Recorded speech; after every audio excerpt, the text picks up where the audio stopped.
and you brought up a lot of subjects that. Well, I said I'm going to ask you tough questions. To recap, the subjects brought up that President Trump deemed inappropriate: the pandemic, the economy, foreign policy, his health care plan or lack thereof, his supporters, the election, his rhetoric and tweets.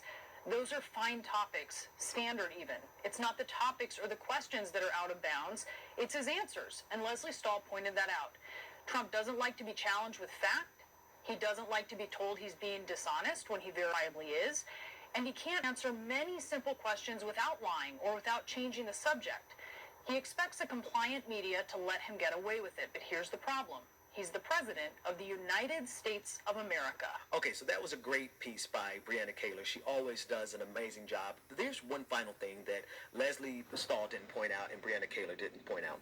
It's the fact that we have to go through this in the first place.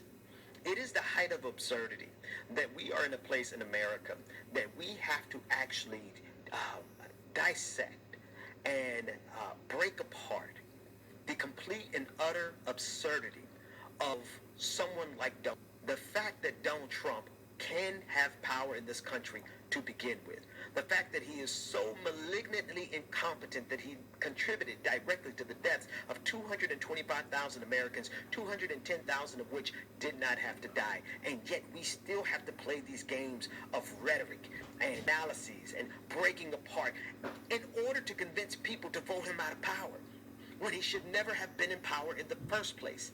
How many different ways do we have to break this down? How many different ways do we have to demonstrate to America that Donald Trump is a megalomaniac, a sociopath, who's more concerned about his ego than the well-being of the American people? How many different ways do we have to do this? Let me put it this way. There is not a woman in the world, black, white, or other, who could ever get away with the foolishness that Donald Trump got away with. There's not a black person, man or female, gender-conforming individual, who could ever get away with what Donald Trump got away with. It is only the privilege of a white, conservative, rich man who can get away with being this grossly incompetent and still ascend to the highest office. And we have to pretend as though the only way to approach this is by trying to reason and have reason and rationale and logic and dissect his arguments, when we should not have to be faced with this in the first place. Can I just make that clear? We should not have to be dealing with this foolishness from this incompetent schmuck to begin with. But it's because no matter how incompetent you are, if you are rich, no matter how incompetent you are, if you are a conservative, no matter how incompetent you are, if you are a rich, conservative white man, America has to put up with your incompetence.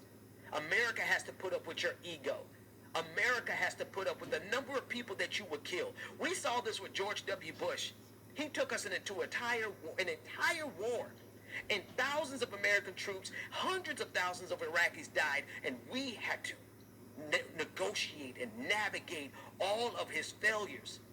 We've seen this over and over and over again in history. So the real question is how long will the rest of us who are not wealthy, privileged, white, conservative men have to put up with the destruction and devastation that's caused by wealthy, rich, conservative white men? That's the real question. That's the real point. And that's what we have to get to the bottom of.